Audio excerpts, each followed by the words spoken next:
네, 이번에는 승리의 정반합 시간입니다. 투자의 승리를 위해서 오후장 핫 이슈를 정반합을 통해서 풀어보겠습니다. 오늘은 조기준 MBN골드 매니저와 함께합니다. 안녕하세요. 네, 안녕하십니까. 네, 매니저님 이거 앞에 이제 바뀌었습니다. 네, 그렇죠.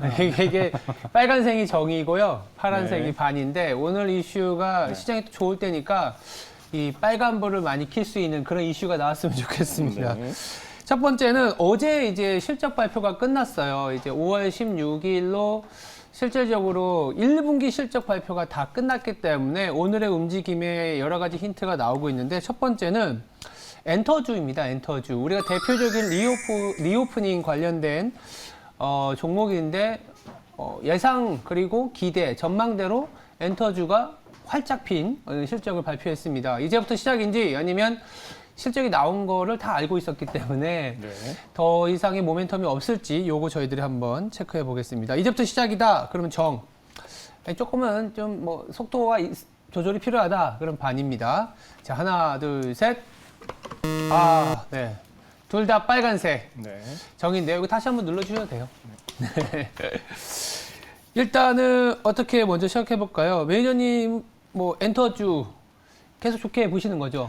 저는 오늘 이제 SM 엔터가 이제 10몇 프로 뜨길래 네. 저는 팔렸나 싶었어요. 아, 메가? 메가 이슈인 줄 알고 그것도 이렇게 있죠, 사실. 아니 네. 그러니까 실적으로 이렇게 올라오기가 되나 싶어서 봐서 네. 이제 실적을 봤더니 이제 SM이 이제 1분기 이제 1,700억 매출에 맞아요. 190억 거의 200억 영업이익을 달성했더라고요. 작년 대비 25%를 달성했는데 네. 이 매출은 사실은 이제 지금 현재 리오프닝 전에 온라인 매출로만 해서 이 매출이 달성했는데 네. 앞으로 이제 정식적으로 리오프닝이 되고 공연을 재개하면 매출은 더 증가할 것 같고요. 실제로 이게 제가 뭐 10몇 프로 뜨는 거는 M&A 관련해서 CJ ENM이든 뭐 카카오의 매각 이슈가 아니고 이렇게 뜰 수 있나 싶었는데 네. 그런 이제 그동안에 계속 낙폭이 과대됐고 그래서 조정을 충분히 받았기 때문에 그리고 하이브도 지금 현재 20만 원대에서 계속 이제 다지기를 하고 있기 때문에 네. 그다음에 이제 SM, JIP, YG 엔터 그리고 DOU도 그다음에 이제 6개월 보호유수 물량이 지금 소화 다 됐거든요. 그러니까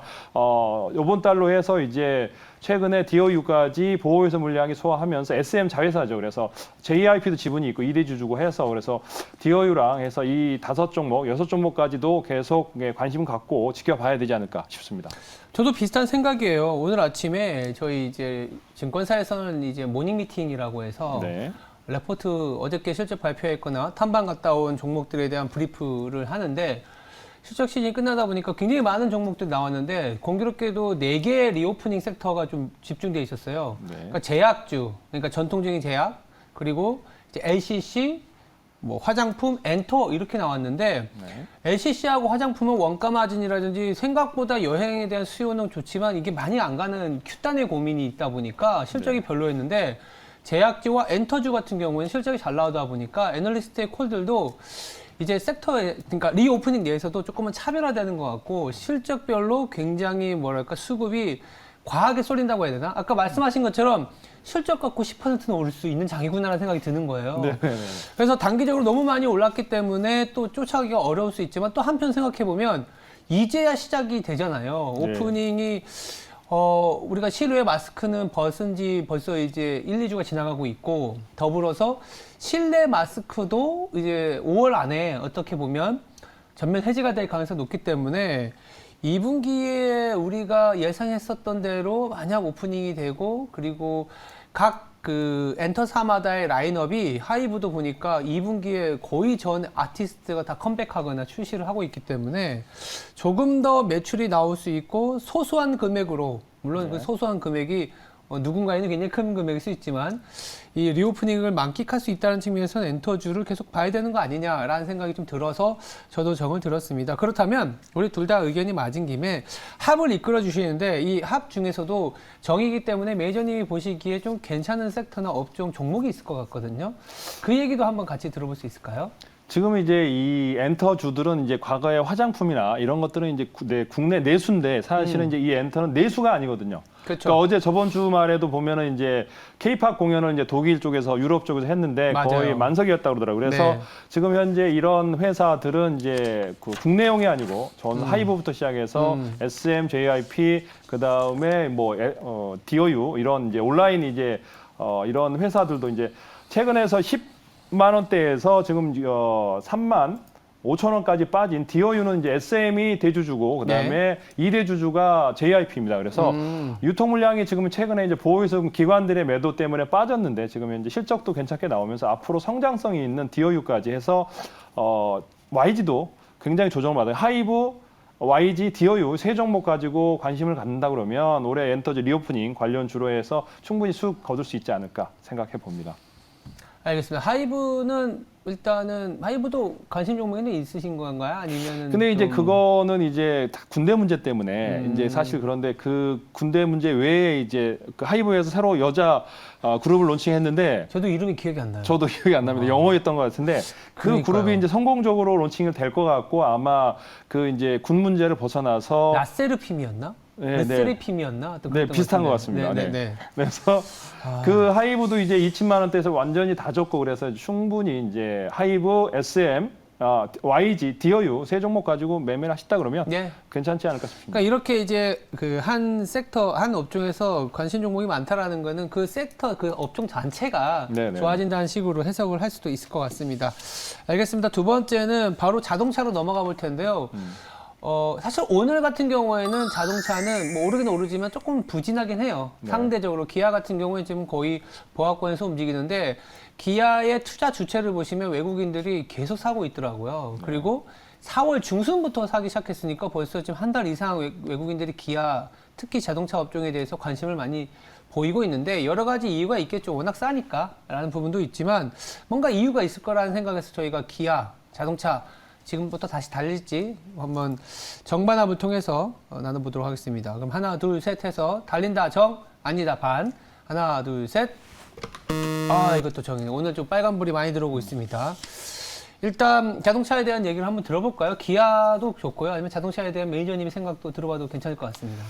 사실은 이제 기아라든가 이제 뭐 저는 이제 그 자동차는 달린다고 보여야 되는데 오늘 이 주제가 나온 거는 사실 몇몇 종목 사실은 제가 보기엔 이제 부산주공이나 예. 그다음에 KB오토시스나 몇몇 종목들이 이제 상단에 위치하면서 예. 상승폭 상단에 위치하면서 이런 주제를 한 것 같은데 사실은 그런 종목은 저는 이제 그 부산주공이나 KB오토시스는 이제 현대차의 미국 공장 진출 건으로 인해서 올라간 네. 것 같은데 적자인 회사거든요 사실 오늘 이제 감사 의견 거절로 거래 정지 지금 하한가 맞은 종목도 있듯이 언제든지 없어질 종목이고 저는 사실은 그 종목 중에 사실은 현대위아라든가 뭐 현대위아. 다른 중형주들 이제 예.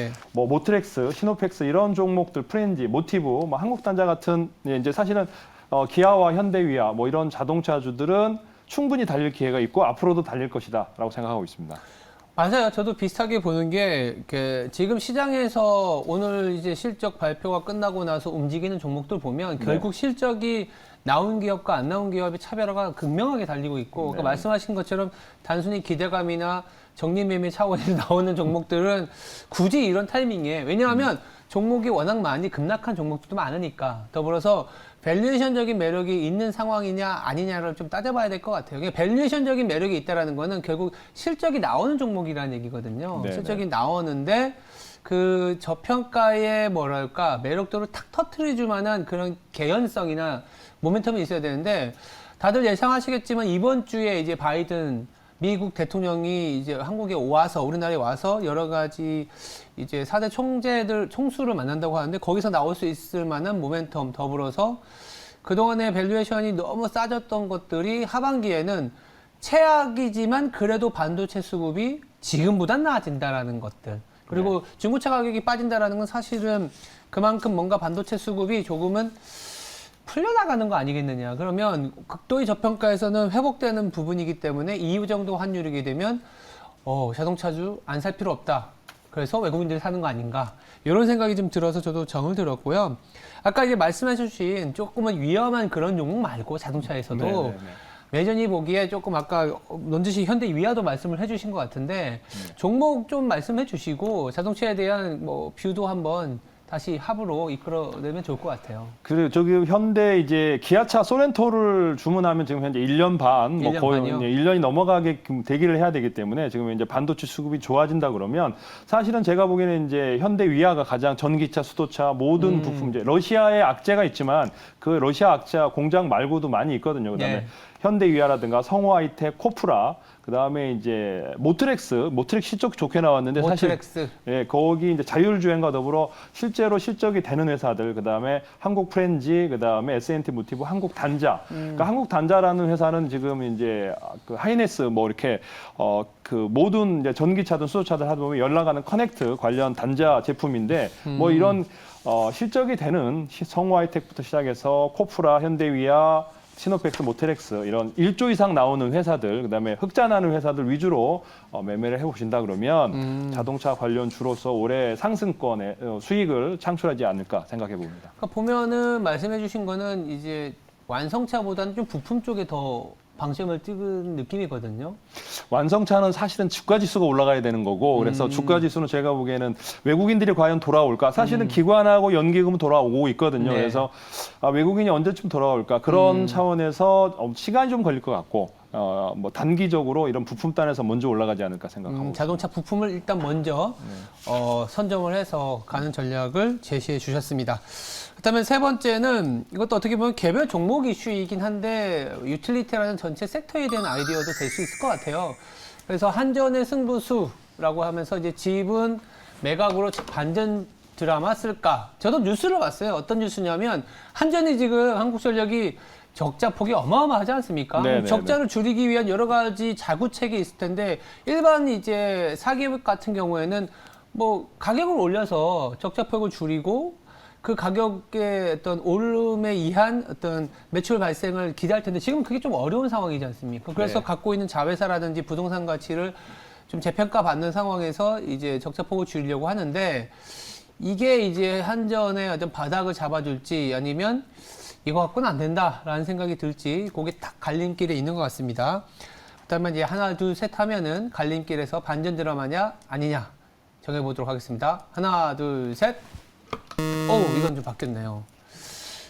일단 정을 제가 먼저 얘기를 드려보고 반대 의견도 한번 들어서 합까지 이끌어 보겠습니다. 정이라는 게 사실 좋은 뉴스는 아닌 거죠. 네. 왜냐하면 정상적인 루트라면 가격을 올려서 지금 워낙 에너지 가격이나 이런 들어오는 가격이 굉장히 비싼데 나가는 가격은 싸니까 역마진이 난 거잖아요, 사실은. 네. 역마진이 나서 일반 기업 같은 경우에 역마진 나는 상품이 있으면 안 팔리는 상품이면 아예 접어야 되는 거고 계속 팔릴 수 있을 만한 상품이다 그러면 가격을 올려야 되는데 이게 안 되는 거죠. 안 되다 보니까 결국 자회사 매각이라는 어떻게 보면 전략적인 승부를 내놨는데 두 가지 중에 하나 아닐까요? 정말 자회사 매각을 하면서 적자폭을 지금보다는 좀 줄여나가는 현금 흐름을 좀 개선시킬 것이 아니겠느냐라는 부분과 두 번째는 이거 누가 보더라도 가격을 인상시킬 수밖에 없는 이슈구나. 한국전력이 이렇게 자회사까지 매각할 수밖에 없는 상황이게 되면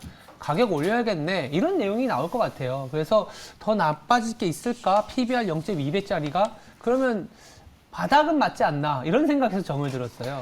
근데 저는 이제 그 과거에 옛날에 삼성동에는 한전 부지를 현대차에다 팔았을 때 그때 10조 네. 그걸 팔고 나서도 지금 적자인 거. 지금 분기당 8조 적자를 자회사를 팔아서 수익이 날까 싶습니다. 그리고 사실 이제 구매 단가가 200원대라고 합니다. 네. 근데 이제 우리가 판매 단가는 110원이니까 90원대의 차이가 있거든요. 그렇죠. 사실 원자력 그 발전이 60원대라고 하는데 원자력이 이제 발전 단가 60원이고 석탄 64원인데 이제 석탄은 미세먼지 발전가 발생하고 있고 그다음에 다른 이제 문제가 되는 것들이 이제 REC라든가 이제 풍력이라든가 이런 것들 봤을 때 풍력과 태양광이 110원에서 120원밖에 안 됩니다.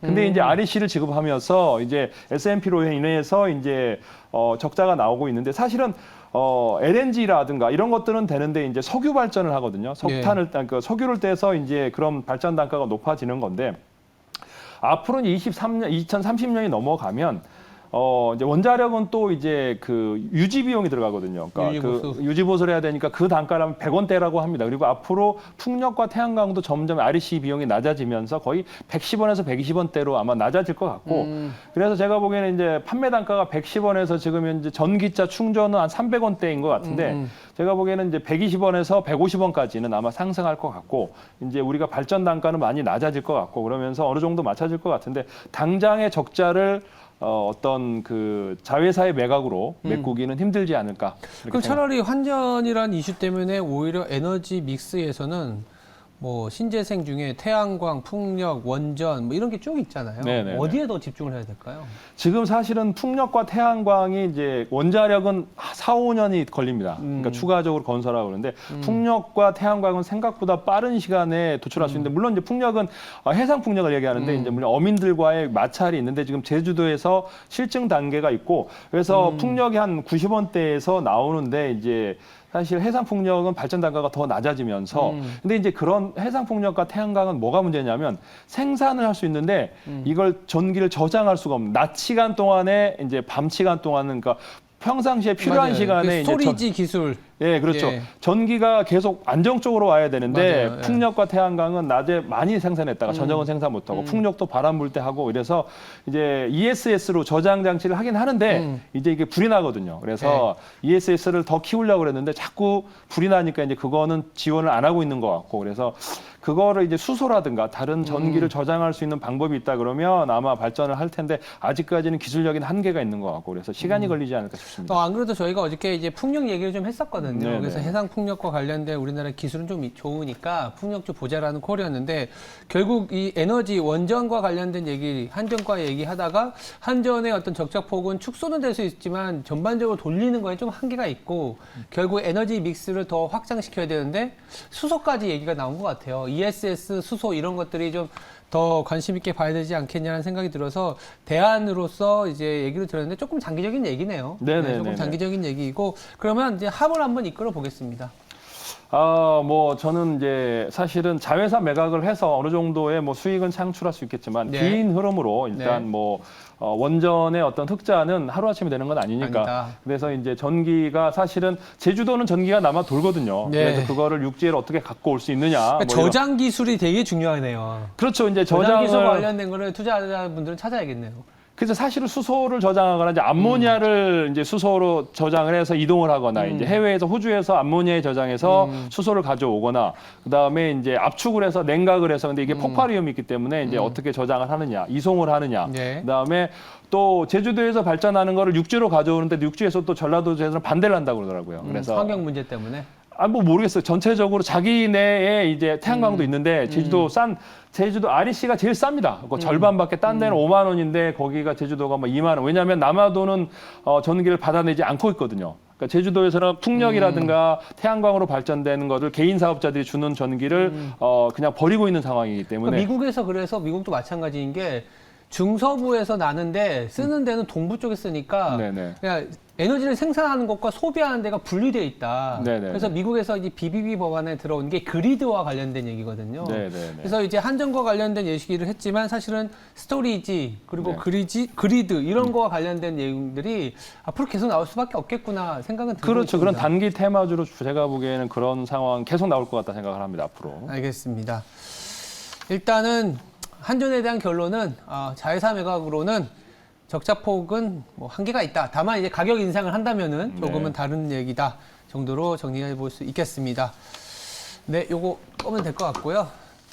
그렇다면 세 가지 이슈를 정리를 해봤는데 지금은 아예 필승 종목으로 넘어갈게요. 네. 그러니까 세 가지 이슈하고 상관이 있어도 좋고 뭐 지금 단계에 조기준 매니저가 보기에 필승 종목에 대한 아이디어를 주는 것도 저는 나쁘지 않아 보이거든요. 어떤 게 있을까요? 저는 이제 그 사료 문제에 인해서 지금 네. 현재 단가 인상은 어차피 곡물 인상으로 인해서 이제 전 세계적인 지금 현재 바로 그 어제 인도에서 이제 밀 수출 이런 그렇죠. 것들을 제한하고 그러면서 사료 인상에 의해서 그다음에 육류라든가 소고기라든가 이런 것들의 인상은 6개월에서 9개월이 걸린다고 합니다. 그래서 그런 상승분을 이제 추가적으로 앞으로 닭고기라든가 지금 현재 식용유라든가 이런 판가 인상에 의해서 우리가 결국에는 이제 그런 소비는 줄어들 것 같고요. 소고기나 그렇죠. 돼지고기나 이런 것들은 전 세계적으로 이제 가격이 제가 보기에는 올 하반기 되면 더 인상이 될 것 같습니다. 그래서 이거를 회수할 수 있는 이제 개인들의 소비는 결국에는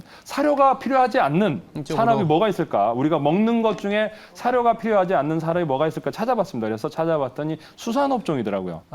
물고기 생선. 예, 그러네요. 물고기는 사실은 뭐 사료를 필요한 데도 있지만 그렇지만 원양어선이라든가 이런 것들은 사료가 없이 그냥 자연 상태에서 어떤 사료 크니까 이제 인건비와 네. 어차피 유류값만 들어가는 상황에서 네. 현재 이제 괜찮은 종목이 뭐가 있는지 찾아봤더니 이제 제가 찾아봤던 게 사조 시푸드라는 회사입니다. 그러니까 대부분의 수산주들이 적자인데 사조 시푸드는 흑자인 회사인데요. 이 회사는 네. 이제 수산업, 도매업을 시작으로 참치, 어획, 유통, 수출, 판매하는 수산물 가공, 유통 전문업체입니다. 그래서 냉동 보관도 하는 사업인데 보관업까지 하고 있으면서 70여 척의 어선을 운영하고 있습니다. 그래서 김, 오징어, 새우, 참치 등 대부분의 수산물 가공, 유통을 하는 우량 회사로 지금 시총이 1,000억 정도인데 매출 2,000억에 올해 200억 이상 영업이익 달성할 수 있는 회사이고 지금 현재 시총이 1,052억입니다. 그래서 지금 이제 사조그룹이 대부분 수익이 괜찮거든요. 사조 대림은 이제 식용유 유통을 하고 어제 상을 졌던 사조 사조 예. 대림수산이 이제 사조 식용유 유통을 하고요. 그다음에 사조 동화원이 이제 그 밀 수출을 하고 사조 시푸드가 이제 이런 수산물을 하는데 이 회사는 지금 1,000억이기 때문에 영업이익 단에서 봐서도 그렇고 앞으로 지금 현재 상승 여력이 충분하고 한번 올랐다가 지금 조정을 받았거든요. 예. 그래서 충분히 2차 상승 나올 수 있는 종목이라고 생각이 되어집니다. 그래서 알겠습니다. 지금 매수 단가는 지금 현재 6,000원에서 6,200원까지 매수를 하시고 예. 그다음에 이제 목표가는 지금 현재 전고점이 9,000원이거든요. 그래서 9,000원가 1차 목표가는 9,000원 잡아드리겠습니다. 그래서 손절가는 5,000원 잡으면 충분히 매매해 볼 수 있는 가격이지 않을까 싶습니다. 육고기가 불안정하니까 네. 물고기를 먹자. 먹을 수밖에 수요가 글로 가지 않을까. 왜냐하면 알겠습니다. 그러니까 가격 이제 소비 어차피 지갑은 똑같으니까 열리니까. 임금은 알겠습니다. 똑같으니까 그래서 가격이 싼 수산업종으로 가지 않을까라는 예. 생각합니다. 이런 투자 아이디어 더 얻으려면 무료방송 네, 있으실까요? 오늘 이제 네. 4시부터 지금 현재 이제 유튜브에서 조기준 대표 치시면 찾아올 수 있고요. 예. 4시부터 오늘 말씀드린 종목과 추가적으로 지금 현재 인플레이션 하에서 수익을 낼 수 있는 종목들 살펴보는 시간을 갖도록 하겠습니다. 알겠습니다. 지금까지 승리의 정반합이었습니다. 감사합니다. 네.